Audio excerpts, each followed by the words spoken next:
μέχρι τώρα τζετ.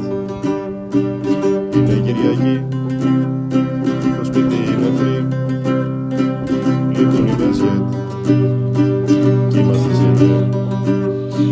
12 παρά, 20 συννεφιά, φτιάξαμε καφέ, ξυπνά αδερφέ. Ώρα για φαΐ, λούτσα και τύρι, τα βγάνανε κοσέτ, πήγαμε το σετ.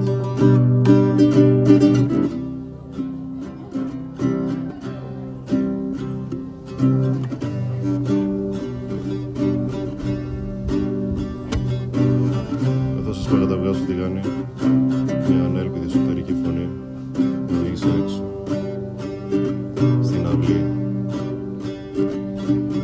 και δίχως σκέψη το βλέμμα μου ανοιχτίζεται από το φως του ήλιου που είχε μέρες να φανεί. Απλώνω την έκταση του κορμιού μου και όσο τα βλεφάρα μου κλείνουν παίρνω μια βαθιά αναπνοή.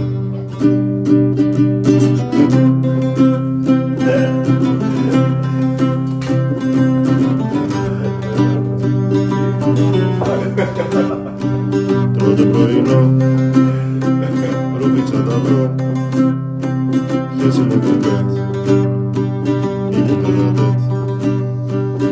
Είμαι ενοχλή, ψάχνω το γιατί, αφού είναι όλα με τσέτ, δες το πιτσολέτ.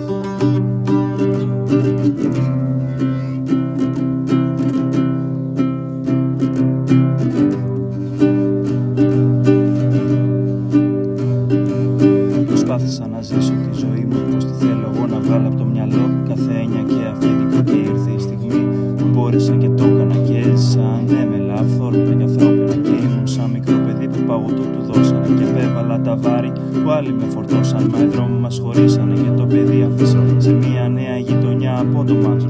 Σαν όνειρο ξεχάστηκε